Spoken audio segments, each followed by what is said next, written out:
देखिए सिर्फ न्यूज 91 पर हमारा खास कार्यक्रम वार्ड वार।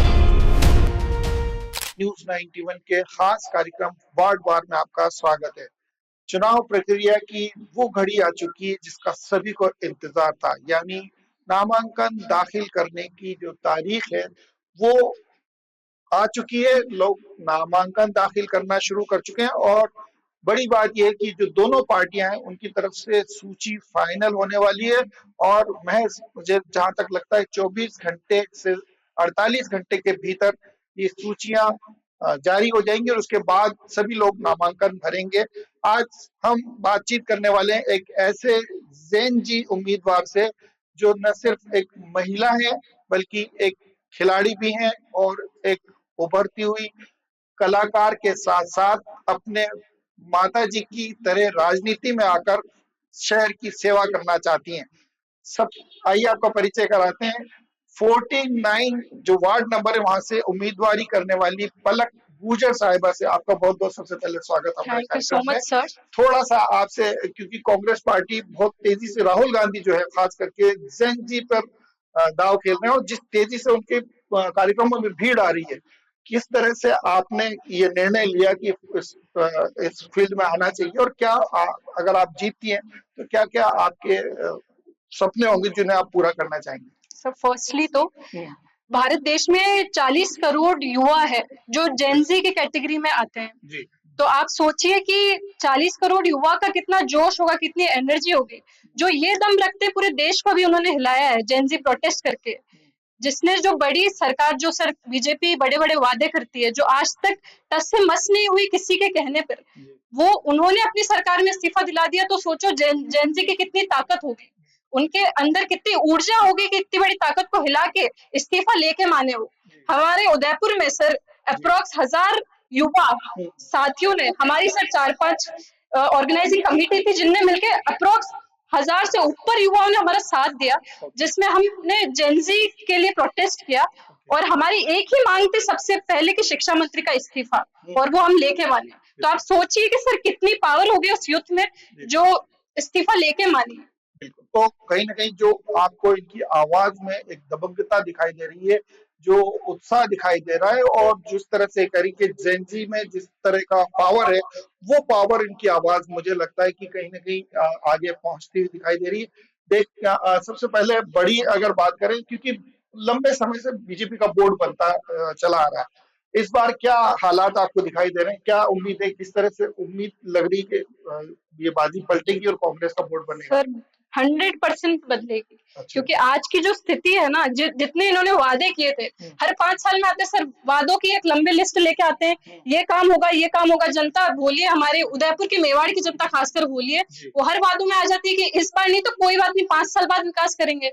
एक मौका दिए गए उनको कि अब विकास होगा, पर 30 साल से कोई विकास के नाम पे कुछ नहीं हुआ सर। उदयपुर में इतने बड़े सर स्मार्ट सिटी, इतना बड़ा प्रोजेक्ट जो ये लेके आए अपने उदयपुर में, आप देखिए उसके ग्राउंड रियलिटी में। तो आपसे निवेदन करती हूँ कि न्यूज चैनल के माध्यम से आप ग्राउंड रियलिटी दिखाइए। चुनाव आने वाले सर, उसके बाद कैसे जनता को पता चलेगा। एक सभी न्यूज वालों से मेरी हाथ जोड़ के रिक्वेस्ट है कि एक रियलिटी चेक दे कि जो वादों की लिस्ट इन्होंने बनाई थी और ग्राउंड रियलिटी में क्या काम हुए। विकास, विकास जो एक इनका सबसे फेवरेट वर्ड है सर, विकास, तो उसकी ग्राउंड रियलिटी क्या है विकास की? मैं बताती हूँ सर ग्राउंड रियलिटी क्या है विकास की। बहुत अच्छा विकास किया इन्होंने। एक जो सबसे आयड का मुद्दा जो उदयपुर में सबसे फेमस है, सबसे ट्रेंडिंग है, उसका विकास सर मैं आपसे रिक्वेस्ट करूंगी कि ये कॉपी है, एक बार आप न्यूज में लगाए। ये सर विकास इनको करना था, आयड नदी का विकास हुआ है, पर वो सर आयड नदी का नहीं हुआ है सर, वो एक डंपिंग यार्ड का विकास हुआ है, जिसमें पूरी जो वार्ड का सर कचरा, क्योंकि सर घर का कचरा अब जनता को ये लगता है कि वो डंपिंग यार्ड बन गया है, वो विकास तो कुछ हुआ नहीं है, तो सारा कचरा वहां पे डंपिंग यार्ड जैसे यूज हो रहा है और कुछ नहीं हो रहा उसमें। आपने बड़ी बात करी कि जो मुद्दा आपने उठाया वो पूरे शहर का मुद्दा है, क्योंकि आप 49 नंबर से 49 वार्ड से चुनाव लड़ रही है। अगर पिछले कार्यकाल की बात करें इस वार्ड की, तो क्यों आपको लगता है कि जो पिछले बोर्ड जो पार्षद थे उनके किन कामों की वजह से जनता उन्हें वोट नहीं देगी और आपको वोट देगी? क्या वजह आपको लगती है? सर मैं आपको सबसे पहले बता दूं, मेरा कोई विचार था भी नहीं चुनाव लड़ने का। अच्छा। मैं जिस वार्ड से हूँ, वार्ड नंबर 49 में मेरा मकान है, विनायक वाटिका के पीछे। तो जो वहाँ के लोग हैं सर, उनके साथ जब मैं शाम को बैठती हूँ, जब मम्मी के साथ वॉक करती हूँ, तो उनकी मैंने बातों पर गंभीरता से विचार किया कि इनके इश्यूज आ क्या रहे हैं। सर कोई विकास नहीं है सर, पूरे वार्ड में कोई विकास नहीं है, कोई पार्षद का कोई दूर दूर तक अता पता ही नहीं है सर। सिर्फ पार्षद का काम जाके सर पैर छूना किसी के, वो काम नहीं होता सर। विकास के लिए तुमको चुना गया है, सिस्टम ने तुम्हें चूज किया है कि तुम क्या रिप्रेजेंटेशन करो नगर निगम में। तुमने क्या काम किया है सर? कुछ काम नहीं है सर। पूरे वार्ड में गंदगी फैली हुई है। वार्ड में सर सबसे इम्पोर्टेंट चीज जो सबसे बड़ा मुद्दा है जो उठना चाहिए वो है कि एक भी पार्क नहीं है। पूरे पूरे वार्ड में एक पार्क नहीं है। बच्चे खेलने कहाँ जाएंगे सर? छोटे छोटे बच्चे सर, उनके पेरेंट्स गुलाब बाग में लेके जाते हैं उनको। तो एक वार्ड में क्या एक पार्क भी नहीं बना सकी है सरकार? इतने समय से सर पार्षद आए गए, एक वार्ड भी नहीं है सर, एक लाइब्रेरी नहीं है। मैं तो ये चाहूंगी कि सर बच्चे पढ़ना चाहते हैं सर, 1000-1500 रुपए लाइब्रेरी की फीस है, ये एक धंधा बन गया है सर। इसको रोकना चाहिए। सरकारी लाइब्रेरी खोलो हर वार्ड में कि बच्चों के अंदर एक एनवायरनमेंट क्रिएट होगा कि वो पढ़ने के लिए इंटरेस्टेड होंगे। लाइब्रेरी में एक एनवायरनमेंट मिलता है सर।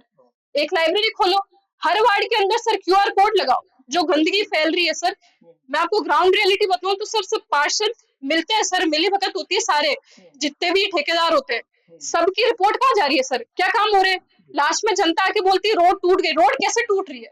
जब ठेकेदार को पकड़ो, जो रिस्पॉन्सिबल आदमी है उसको पकड़ो ना जाके, जिसकी रिस्पॉन्सिबिलिटी बनती है उसको पकड़ो। हर वार्ड में QR लगाओ, जो भी जनता की समस्या है QR पे भेजो, उसकी फोटो खींच के हाथों हाथ भेजो। हर न्यूज चैनल को हाथों हाथ मेल करो। सारे जितने भी जनता सर, जो जनता है उनको जागरूक होना पड़ेगा, क्योंकि जो सिस्टम चलता है वो एंड नहीं होगा सर, एंड करना पड़ेगा सिस्टम को।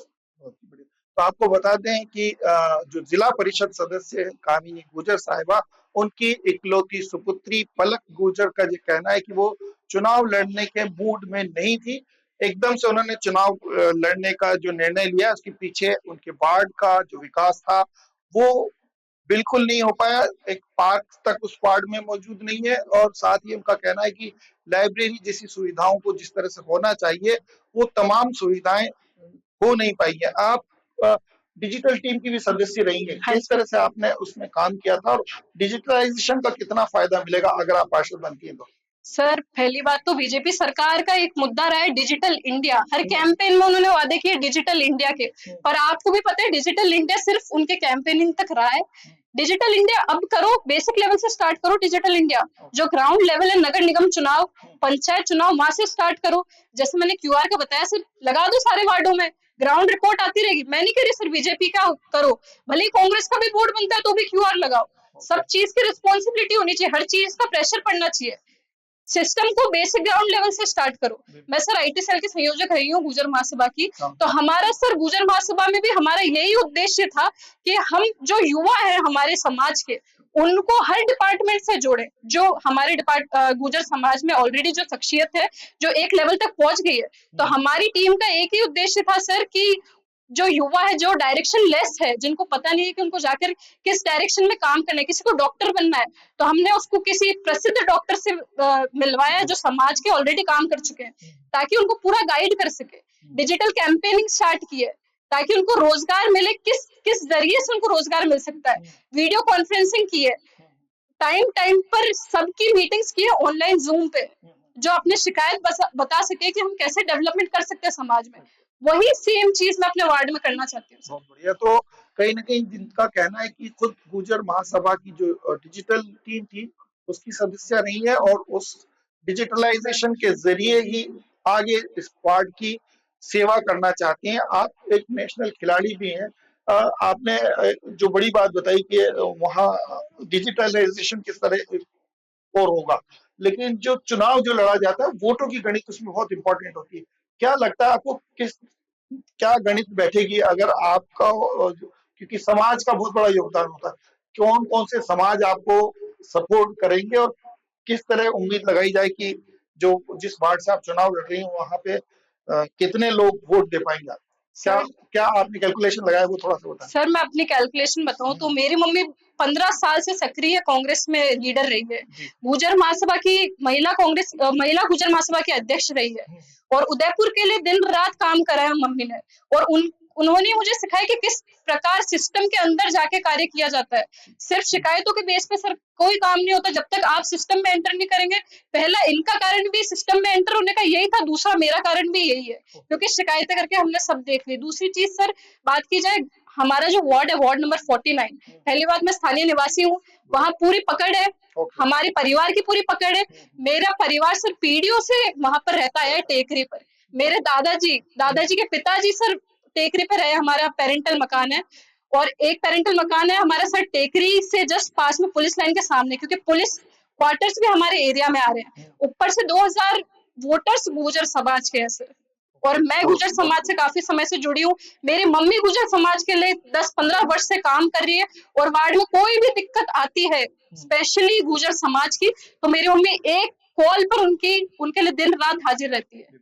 क्या यही उम्मीद आपसे भी की जाए, क्योंकि ज्यादातर लोग कहते हैं कि बहुत से वार्ड से हमें ये फीडबैक मिला है कि जो लोग चुनाव जीतते हैं पार्षद, वो दोबारा फिर चुनाव के टाइम दिखाई देते हैं। क्या मम्मी के पद चिन्हों पे चलती हुई आपका भी इस तरह का कोई रूटीन रहेगा कि जब भी कोई समस्या आए आप उपलब्ध हो पाएंगे? सर सबसे पहले तो मैं आपके चैनल के माध्यम से यही कहूंगी कि जहां मेरा मकान है वहीं एक ऑफिस खुलेगा, हर रात को 2 घंटे फिक्स होंगे, जहां पर सारी समस्याएं सॉल्व होगी। एक फोन पर सभी के कार्य होंगे, और मैं एक समाज की पार्षद नहीं बनूंगी, मैं ये साफ कर दूं, मैं पूरे वार्ड की पार्षद बनूंगी। वार्ड नंबर 49 से कांग्रेस के टिकट पर दावेदारी करने वाली पलक गुर्जर साहिबा, उनसे तमाम बातों को हमने जाना, उनकी खूबियों को सामने लाने की कोशिश की है। साथ ही अब मैं चाहता हूं कि उनसे एक चुनावी जिस तरह से वादा करते हैं, तमाम वादे वो आपसे करें, ताकि अगर वो इस चुनाव को जीतती है, इस वार्ड का पार्षद बनती है, तो वो वादे धरातल पर उतरते हुए दिखाई दें। बिल्कुल, अब थोड़ा सा चाहता हूँ कि आप जनता से किस तरह से वादे करेंगी कि वो आपको वोट देने के लिए पूरी तरह से मन बना सकें। सबसे पहले तो सर एक दिक्कत है जो वार्ड में है कि मतलब जो जनप्रतिनिधि जीत के जाता है उसका कोई एक्सेस रह नहीं पाता है जनता के साथ। तो पहली चीज सर मैं चौपाल बिठाऊंगी हर महीने, ताकि सारी जो इश्यूज क्रिएट हो रहे हैं सर उनका सॉल्यूशन उसी चौपाल में हो। उसके अंदर मैं कोशिश करूंगी सारे अधिकारी जुड़े, न्यूज चैनल वाले जुड़े, सभी वार्ड के सिटीजन जुड़े और मैं जुड़ूं, ताकि ग्राउंड लेवल पर हम इश्यूज को सॉर्ट आउट कर सके। दूसरी चीज, पूरे वार्ड में QR कोड्स लगे, ताकि जो भी किसी को कोई इश्यूज दिख रहे हैं, चाहे वो गार्बेज रिलेटेड हो, चाहे वो लाइट्स रिलेटेड हो, हाथों हाथ उसकी फोटो भेजकर उस QR पर सेंड की जाए। तीसरी चीज सर, मैं रिसाइकिल बिन हर मोहल्ले में लगाऊंगी, ताकि जो कचरा जो वहां पर इकट्ठा हुआ है वो वहीं पर हाथों हाथ रिसाइकिल हो जाए। दूसरी बाकी चीज सर, मैं LED लाइट्स लगवाना चाहती हूँ पूरे मोहल्ले में, जो स्मार्ट LED लाइट्स जो दिल्ली वगैरह जैसी सिटीज में लग रही है, वैसी सेम मैं अपने वार्ड में लगवाना चाहूंगी, ताकि वो लॉन्ग टर्म तक चलती रहे। उसके अलावा सर एक स्पोर्ट्स को लेकर मैं अपने वार्ड में विकास करना चाहती हूँ कि स्पोर्ट्स की ट्रेनिंग, जो मेरा स्पोर्ट्स है खुद का, उसमें सर ट्रेनिंग दूं मैं बच्चियों को, स्पेशली बच्चियों को और युवाओं को, कि कैसे वो स्पोर्ट्स के अंदर अपनी भागीदारी निभा सके। एक बार स्टार्ट करें, उसके बाद में उनका पूरा मार्गदर्शन करूंगी कि वो कैसे स्पोर्ट्स में आगे विकास कर सकते हैं। साथ ही सर एक लाइब्रेरी की मेरी बहुत इच्छा है कि वहाँ के युवा बहुत परेशान है लाइब्रेरी को लेकर, कि सबकी सर स्थिति नहीं होती कि वो 1000-1200 रुपए देके एक प्राइवेट लाइब्रेरी में जा सके। और लास्ट सर, एक पार्क, जो मोस्ट इम्पोर्टेंट, जो कई सालों से वादे करती है ये सरकार, बीजेपी सरकार, क्योंकि उनका बोर्ड था कि हम एक पार्क तो निश्चित बनाएंगे, वो पार्क तो मुझे बनवाना ही है सर, ये मेरा एक मेन मोटिव है। बहुत बहुत शुक्रिया पलक गुर्जर साहिबा, आपने कई तमाम जो वादे हमारी प्लेटफॉर्म के जरिए जनता से किए हैं। उम्मीद करते हैं आपको उनके वादों और उनकी जो तमाम चीजें जो बताई गई हैं उनको अच्छी तरह से समझने का मौका मिल पाएगा। और जैसा उन्होंने बताया कि अगर आप उनसे खुद मिलकर भी किसी समस्या के बारे में बातचीत करना चाहते हैं, या वोट देने से पहले आप उनसे मिलकर ये जानना चाहते हैं कि जिन समस्याओं को लेकर आप परेशान थे, क्या उन समस्याओं का समाधान निकलेगा, तो उन्होंने बताया कि किस तरह आप उनसे मुलाकात कर सकते हैं। बड़ी बातें उन्होंने बताई कि LED लाइट लगवाना चाहती हैं पूरे मोहल्ले में, पूरे वार्ड में, एक पार्क बनवाना चाहती है, एक लाइब्रेरी खुलवाना चाहती है, साथ ही गार्बेज का जो सिस्टम है उसमें बदलाव लाना, जगह जगह जो है वो डस्टबिन लगवाना, और पूरे वार्ड की खूबसूरती के बारे में तमाम बातें आपके सामने रखी हैं। उम्मीद करते हैं इनके वादे आपको समझ में आएंगे, और जो भी पार्षद या जो भी उम्मीदवार इस वार्ड से उतर रहे हैं, उन तमाम उन चीजों को समझने के बाद एक बेहतरीन उम्मीदवार चुनकर आप नगर निगम के उस सभागार में भेजेंगे, जहां पर इस वार्ड की नहीं बल्कि इस पूरे शहर की खूबसूरती पूरे देश के साथ साथ दुनिया में दिखाई दे सके। बहुत बहुत शुक्रिया पलक गुर्जर साहिब, आपने अपना वक्त निकाला। आपको इस इंटरव्यू में कैसा लगा, इस इंटरव्यू के बारे में हमें जरूर लिखिएगा, और इस इंटरव्यू में या इस तरह के इंटरव्यूज के जरिए किन बातों को आप अपने उम्मीदवारों से पूछना चाहते हैं वो भी हमें जरूर बताएं, ताकि हम आपकी सवाल उम्मीदवारों से पूछ सकें और उनके जवाब आप तक पहुंचा सकें। दीजिए इजाजत पूरी न्यूज़ 91 टीम को, और देखते रहिए न्यूज़ 91 राजस्थान। नमस्कार। ये है चैनल 91 प्लस नेटवर्क और आप देख रहे हैं न्यूज़ 91। न्यूज़ 91, आवाज हम सबकी।